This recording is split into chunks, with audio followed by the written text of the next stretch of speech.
Eyo Yune Zambenangaye Wamule yo. Salut peuple de Dieu. Voici encore votre serviteur Norlin Lumière Kenda Kinzundo. Nous continuons avec notre émission Qui est qui, visant toujours l'objectif de dévoiler les identités, les vraies identités et les destinées du peuple de Dieu. La fois passée, nous avions introduit un sous-thème qui s'était intitulé la relation père-fils. Aujourd'hui, nous allons continuer avec un autre sous-thème qui s'intitule la maison spirituelle. Nous avions dit ceci, qu'on ne peut pas parler d'un père ou d'une maison s'il n'y a pas un père, s'il n'y a pas une mère, s'il n'y a pas de fils dans cette maison. Et les principes entre la maison spirituelle et la maison biologique sont presque les mêmes. Là où nous trouvons des pères spirituels, nous avons aussi de l'autre côté des pères biologiques. Mère biologique, mère spirituelle. Fils spirituel, fils biologique. Alors, la Bible s'était basée aux principes naturels ou biologiques pour faire comprendre le principe spirituel. Parce que même le biologique a été créé par Dieu. C'est Dieu qui avait institué le système biologique que nous respectons aujourd'hui. Donc aujourd'hui, nous allons parler de la famille ou de la maison spirituelle. Avant d'entrer en profondeur, nous allons lire un passage. Nous sommes dans le livre de 2 Samuel, chapitre 7, verset 11 jusqu'au verset 13. La Bible dit, ici c'est Dieu qui parle à David. Il lui dit, « Et comme à l'époque où j'avais établi des juges sur mon peuple d'Israël, je t'avais accordé du repos en te délivrant de tous tes ennemis. Et l'Éternel t'annonce qu'il te créera une maison. » Voilà les points. L'Éternel créera une maison à David. Au verset 12, il dit, « Quand tes jours seront accomplis et que tu seras couché avec tes pères, j'éleverai ta postérité après toi. » J'éleverai ta postérité. En hébreu, on parle de Zéra. J'éleverai ta Zéra après toi. Zéra qui signifie postérité ou bien sémence. J'éleverai ta postérité après toi, c'est lui qui sera sorti de tes entrailles et j'affermirai son règne. Ce sera lui qui bâtira une maison à mon nom et j'affermirai pour toujours les trônes de son royaume. Vous voyez, peuple de Dieu, ici, Dieu promet une maison à David. Mais quand nous lisons la Bible, on n'a jamais vu quelque part où Dieu avait construit une maison, bâtiment à David. À moins que vous me prouviez le contraire, mais j'ai lu toute ma Bible à maintes reprises. Je n'ai jamais vu dans un verset où Dieu était descendu, il avait bâti une maison, bâtiment à David. Pour que tout le monde puisse dire que non, Dieu avait bâti une maison à David. Mais de quelle maison s'agit-il? Le terme maison dont on parle ici vient du mot hébreu baït. Baït qui signifie habitation. Ça peut aussi signifier le corps humain. Ça signifie aussi un foyer. Et nous avons aussi le terme famille. Parce que la logique en Israël, c'est quoi? C'est que quand on parle d'une maison dans la Bible, on ne parle pas d'un bâtiment, mais on parle d'un foyer. On parle d'une famille qui doit naître. Ce n'est pas un bâtiment. Maintenant, il y avait d'abord, on commençait avec un père, avec son foyer qui forme une maison. Et après, si le foyer produit des enfants, des Zéra, la postérité. Et les enfants, les fils, vont maintenant grandir et former aussi leur propre foyer. Si les fils forment des foyers, alors le père devient une famille. C'est-à-dire, les fils deviennent maintenant des pères dans leur foyer, dans leur maison, dans leur baït. Et le père devient une famille. Et le terme famille vient du mot hébreu mishpaka. Le mot mishpaka signifie un clan, ça signifie un peuple, ça peut aussi devenir une tribu ou une nation avec le temps. Donc ce mot-là peut aussi changer, devenir une nation, une tribu. Mais ici d'abord, on parle de la famille de Mishpaka, qui est un clan. En d'autres termes, c'est quoi? On commence avec un père qui crée sa maison. Et après la maison du père, ça va produire des Zéra, la postérité ou la sémence. Maintenant, les semences, la postérité qui va grandir, les fils qui vont grandir, ils vont créer leur propre baït, leur propre maison. Maintenant, le père qui avait engendré des fils, et ces fils qui ont créé leur propre baït ou maison, maintenant le père devient une famille. Ce n'est plus une maison du père, mais le père devient une famille parce que ses fils ont déjà créé des maisons ou des baïts. C'est-à-dire le père devient maintenant, il crée un mishpaka. Et maintenant, quand le fils de ses fils vont aussi créer leur propre maison, la famille va maintenant s'agrandir. Et les fils vont devenir maintenant des mishpaka. Ils vont créer leur propre famille. Et maintenant, le père devient maintenant une tribu. C'est comme ça qu'on analysait les choses en Israël. Et après, quand les fils vont devenir des tribus, et maintenant, le père devient une nation. C'est comme ça. Si vous lisez la Bible bien aimé, il ne faut pas confondre les textes, les choses sacrées, parce que nous voulons éclairer le peuple de Dieu afin que nous puissions comprendre comment les choses fonctionnent dans la maison de Dieu.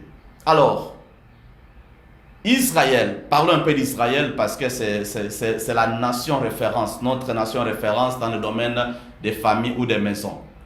Dieu parle à Abraham que je rendrai ton nom grand. Mais quelle est la grandeur qui s'est cachée en Abraham? Parce que Abraham, quelque part, on l'appelle père de la multitude. Mais Dieu dit, je rendrai ton nom grand au moment où Abraham n'avait pas encore de fils. Mais Dieu promet que je rendrai ton nom grand. C'est-à-dire la grandeur d'Abraham s'est cachée dans le fils, dans la multitude. Il faut qu'Abraham ait des fils.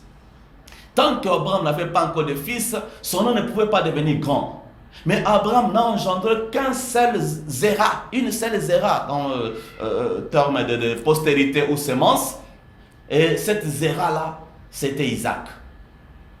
Maintenant, c'est là qu'il avait commencé sa grandeur. Si le père n'a pas encore de fils, il ne peut pas parler de la grandeur. Il ne peut pas parler de la maison. Et maintenant, le fils Isaac a aussi engendré 2 fils.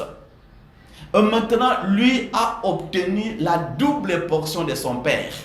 C'était comme ça que la grandeur a commencé à se produire dans la lignée d'Abraham. Parce que quand on parle d'une maison, on ne voit pas les bâtiments, on voit la postérité, on voit la lignée spirituelle ou biologique. Alors, Jacob qui était venu, lui a récupéré le 1 de son grand-père Abraham et les 2 de son père Isaac. Il les a mis ensemble, vous comprenez, des formules mathématiques, ça a créé 12. C'est comme ça que lui avait récupéré la double portion de son père et il a produit 12 fils. Voyez maintenant cet homme de Jacob qui avait commencé à travailler, lui qui était père, et il a prié, il s'est battu pour avoir le nom d'Israël. Et quand il était devenu Israël, il avait formé sa maison d'Israël. Et la maison d'Israël était composée de 12 fils. Et les 12 fils, quand ils étaient devenus aussi des maisons, alors Jacob devint une famille. Et c'est la famille d'Israël qui était entrée en Égypte. Et la Bible dit quand ils s'étaient multipliés, ils ont formé des tribus. C'est-à-dire chaque fils d'Abraham, chaque fils de Jacob devint une tribu. Et maintenant, quand ils étaient devenus des tribus, ils ont formé ce que nous appelons la nation de Jacob, la nation d'Israël. Donc, le père, le patriarche devint une nation. Pourquoi? Parce que ses fils étaient devenus de tribus. C'est là que nous voulons parler de la maison. Est-ce qu'aujourd'hui, dans nos églises, nous marchons encore selon le principe de la maison, peuple de Dieu? Est-ce que dans nos églises aujourd'hui, nous travaillons encore avec la vision de la maison ou bien nous travaillons avec la vision de la multitude? Voyez cet homme de Jacob qui a beaucoup travaillé pour créer une maison avec 12 fils. Et c'est avec les 12 fils que le monde entier avait parlé de sa grandeur parce qu'il était en train de s'en aller croissant à cause de ses semences. Et cela a fait que le bien-aimé puisse devenir une grande nation. Mais aujourd'hui, qu'est-ce que nous faisons? Nous le voyons même avec Jésus sur le plan spirituel. Il vient avec une vision. Il devait créer une maison. Et la maison dont on parle, c'est l'église. C'est la maison de Dieu. Mais avant de créer cette maison, Jésus s'est battu. Il n'était pas basé sur le nombre de gens. Il n'était pas basé sur la multitude comme nous le voyons aujourd'hui. Tout le monde s'est dit grand pasteur, grand bishop parce qu'il a une grande communauté. Il a une grande église. Oh, le problème bien aimé ici, ce ne sont pas des membres, mais ce sont des fils, de vrais disciples quand ils reçoivent la sémence du Père et ils deviennent la postérité du Père. C'est là la maison dont on parle ici. Jésus a travaillé pendant 3 ans et demi pour former la maison de l'église. Maintenant, quand il a formé la maison de l'église, sa vision était en train de s'en aller croissant jusqu'à ce que nous formons maintenant une famille spirituelle. Bien-aimé, est-ce que toi qui te dis pasteur, tu te dis apôtre, bishop, visionnaire, tu as une grande église, selon les termes actuels, une grande église avec 500 000 membres, 1 million de membres, comme le disons. La plus grande église au monde, c'est l'église d'Ethel, qui a 1 million de membres. Est-ce que cette église a des fils? C'est ça la grande question. Ne regardons pas la grandeur d'un homme de Dieu à travers les membres qui sont dans son église. Parce que les apôtres avaient travaillé, il y avait combien de multitudes qui étaient réunies à Jérusalem? S'ils étaient capables ce jour-là de gagner 3000 hommes, il y avait combien de personnes? C'était plus qu'un stade. Mais ils ont travaillé, ils ne parlaient pas de ceux qui étaient là comme membres, ils ont parlé de ceux qui avaient reçu la sémence.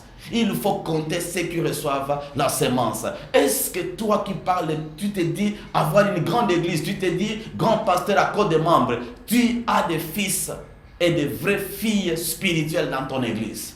Est-ce que tu travailles sur base de fils et de filles spirituelles, mais tu travailles seulement sur base de l'effectif et du grand temple que tu as bâti? Peuple de Dieu, changeons notre façon de voir les choses. Car la plus grande prophétie, la plus grande promesse que David attendait ici, c'était la maison. Dieu dit, David, tu peux tout faire, mais moi j'attends une chose. Je vais te bâtir une maison. Et de cette maison-là sortira un Zéra, un fils, et celui qui me bâtira aussi une maison.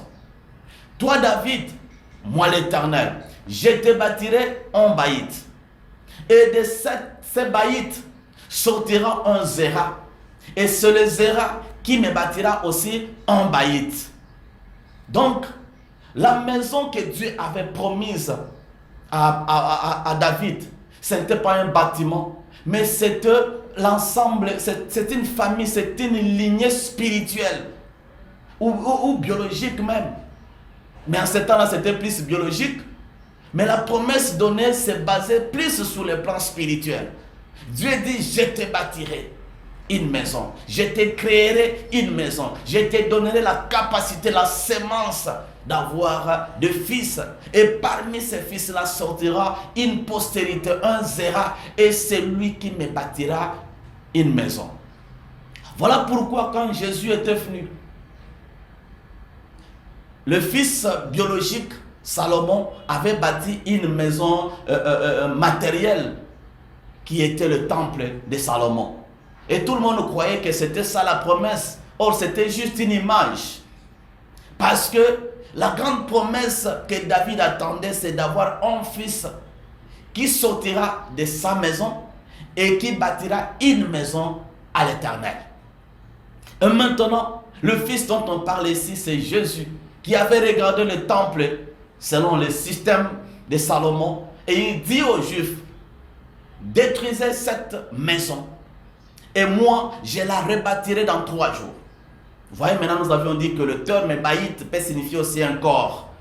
Alors, voyez maintenant ce qui se passe ici. Jésus qui est de la maison de David, il était fier d'être appelé fils de David, lui qui est Dieu.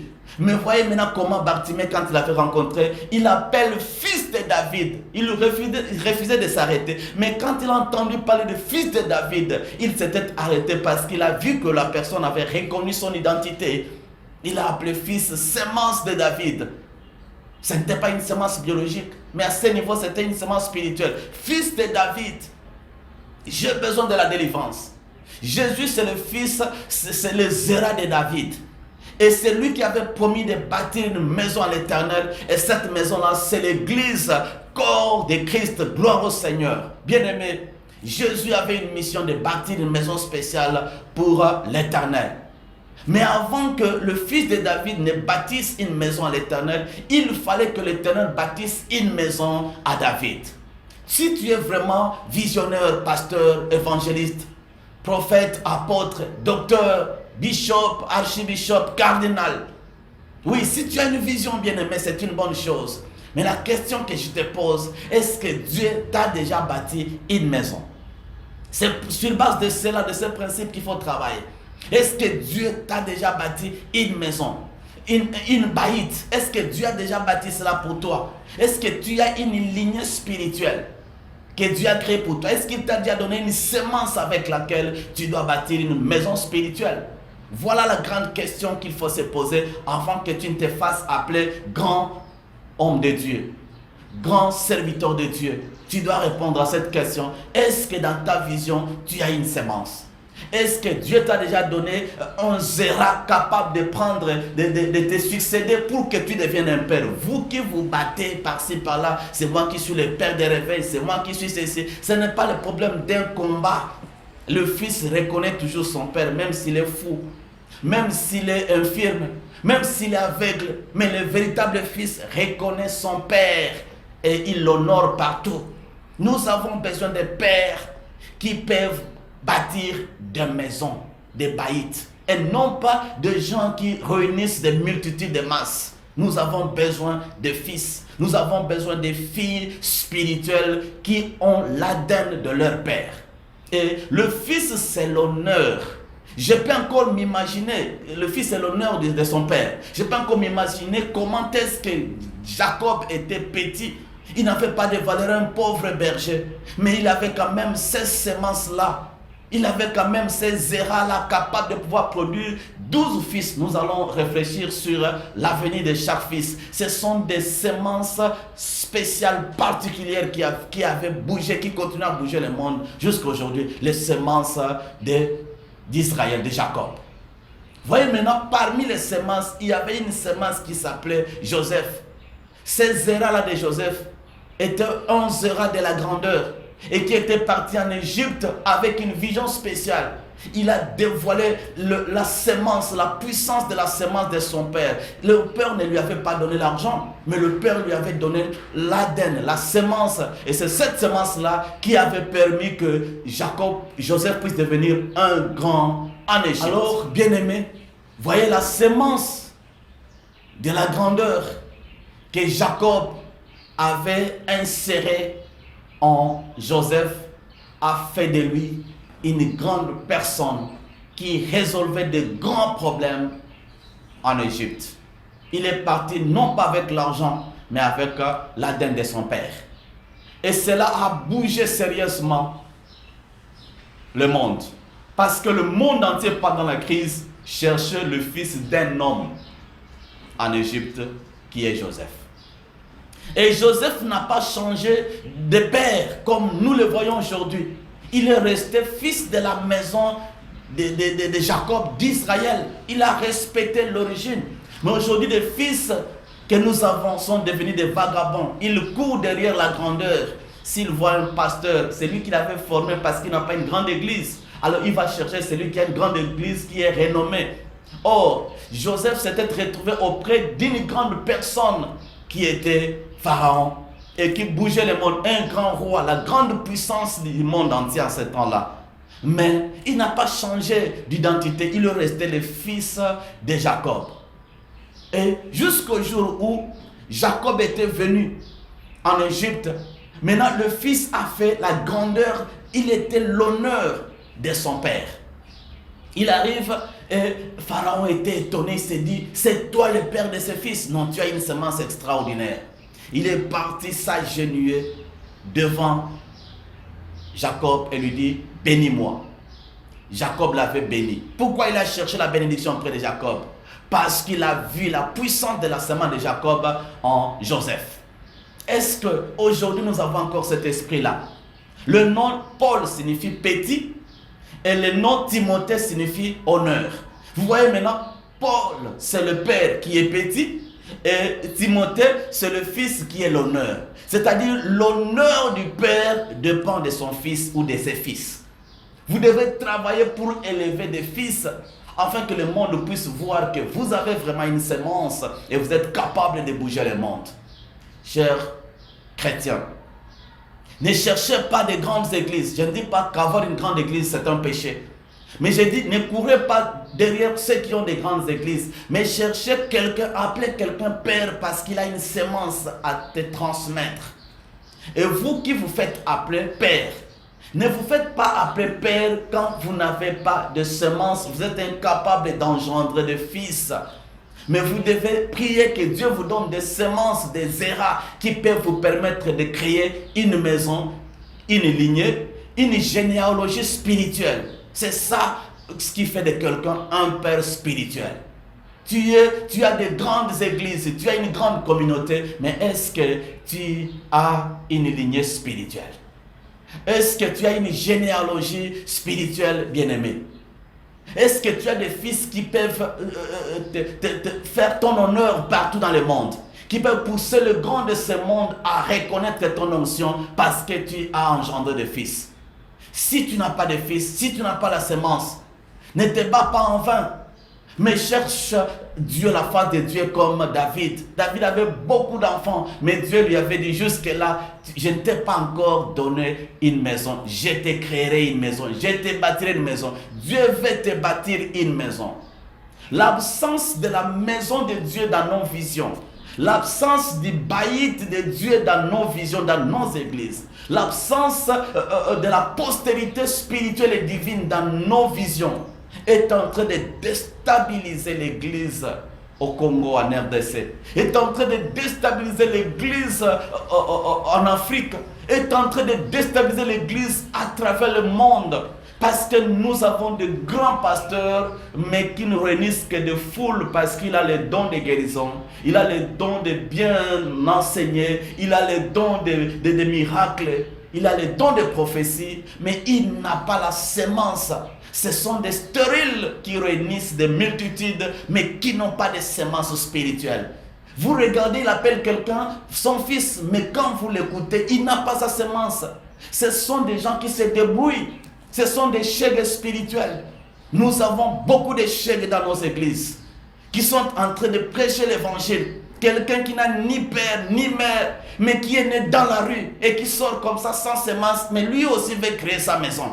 Ça, ce n'est pas un père. Et il veut même imposer aux gens, vous me devez des dîmes, je suis votre père spirituel. Mais qui est ton père spirituel? C'est un chèque qui a grandi dans la rue, un enfant de la rue, qui a grandi dans la rue, qui ramassait de nourriture par-ci par-là et qui a compris que maintenant moi aussi je peux chercher une femme et créer ma propre maison. Ce sont des gens qui créent des problèmes dans nos églises aujourd'hui. Ce sont des gens qui font insulter l'œuvre de Dieu, qui sont en train de dénigrer l'onction de Dieu. Bien-aimés, nous devons mettre fin à ce système de chaînes spirituelles. Tu as besoin d'un père spirituel. Même si tu as déjà commencé une église, mais si tu n'as pas une maison où tu étais né, bien-aimé, si on peut même créer une police spirituelle pour te faire arrêter. Cette église ne peut pas fonctionner. Tu dois chercher un père spirituel. Aujourd'hui, ici en RDC, il y a trop de désordre. Tout le monde s'est fait appeler père. Tout le monde s'est fait appeler leader, visionnaire. Mais c'est bien d'être père, d'être devenu père. Qui est ton père maintenant? Avant que tu ne sois devenu père, qui est ton père? Tu as quelle semence spirituelle? Cher homme de Dieu, cher chrétien, qui est ton père? Nous cherchons des gens qui peuvent comprendre parce que aujourd'hui, quand un visionnaire meurt, l'église est en débandade. La communauté se divise. Pourquoi? Parce qu'il n'y a pas une lignée spirituelle. La force d'Israël, c'était la lignée spirituelle. Lisez même les Écritures, la venue de Jésus. Jésus est appelé fils de, fils de, fils de, fils de. Pour devenir la source de bénédiction, Jésus était obligé de devenir fils d'Abraham. Pour donner la bénédiction au monde. Jésus, pour régner sur cette terre, devenir le roi des rois, il était obligé de devenir fils de David. Jésus, pour ôter le péché et sauver l'humanité, il était obligé de devenir fils d'Adam. C'est pourquoi vous voyez cette généalogie. Fils de, jusqu'à ce qu'il est devenu fils d'Adam et fils de Dieu. Il faut devenir fils de pour faire quelque chose. Vous les indépendants spirituels, les lucifères spirituels, vous qui créez des églises sous les arbres, dans des caniveaux comme des chèvres, mais vous ne savez même pas d'où vous venez. Vous n'avez pas de père spirituel, vous n'avez pas de référence, vous n'avez pas de généalogie. Bien aimé, il faut chercher un père. Moi, j'ai fait presque 10 ans. J'ai servi Dieu, mais j'ai cherché un père. Parce que Dieu m'avait dit, m'a révélé mon père, voici celui qui fera ceci. J'étais appelé parfois Cécile. Quand je prêchais, les gens me donnaient beaucoup de noms. Mais malgré la grâce que j'avais, Dieu m'avait dit, je te connecterai avec un père. Si tu n'as pas encore rencontré ton père, tu ne peux pas me servir. Il faut que le père vienne injecter une semence en toi. Et c'est la semence, l'ADN du Père qui va changer ton histoire, qui va positionner ton ministère. Il y a des gens aujourd'hui qui se font appeler évangélistes, mais en l'entendre parler, c'est un docteur. Il est en train de tâtonner. Il y a des gens même qu'on établit dans les églises comme des apôtres. Bien aimé, toi aussi un apôtre, avec le message. Un apôtre, un apôtre. Il y a des docteurs sans message. Il y a des prophètes sans message. Vous l'écoutez, il s'est fait appeler prophète parce qu'il prophétise. Et quand il prophétise, des gens viennent de partout. Il a aussi son église. Il s'est fait appeler prophète. Bien-aimés, nous devons arrêter avec ces hérésies dans l'église. Nous devons arrêter avec ces désordres spirituels dans les églises. Et nous devons revenir à la raison. Chercher Dieu. David a travaillé combien des années pour que Dieu puisse lui dire, non, jusque-là tu n'as pas encore une maison, je te créerai une maison. Et cette maison, c'est de cette maison que sortira une postérité. C'est de cette maison que la postérité va maintenant grandir. Et quand la postérité sera affermie par Dieu, elle sera établie sur un trône et elle bâtira une maison à l'Éternel. Et c'est cette postérité-là qui fera que la lignée de David puisse rester éternellement. Voyez maintenant, jusqu'à aujourd'hui, la lignée de David est restée éternelle.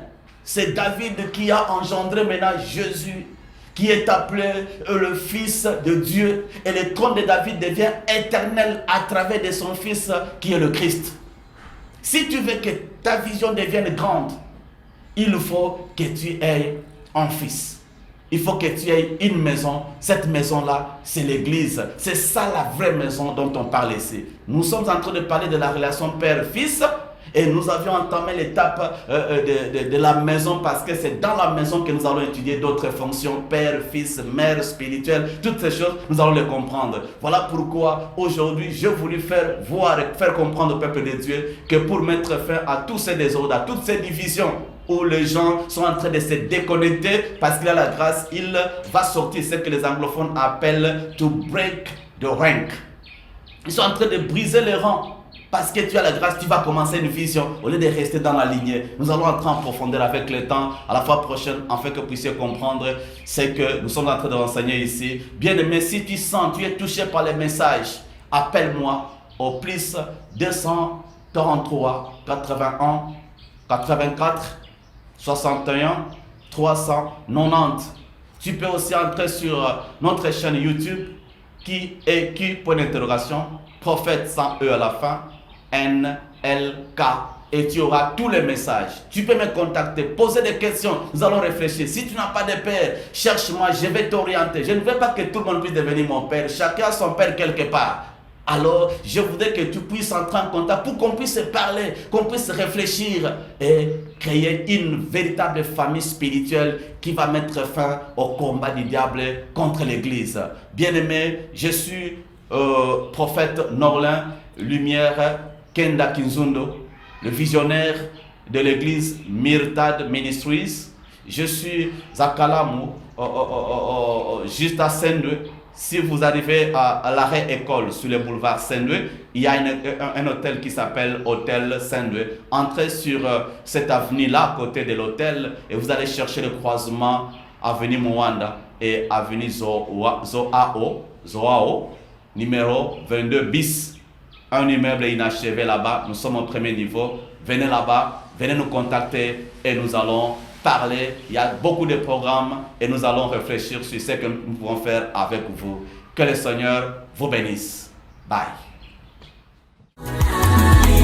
Dabalole.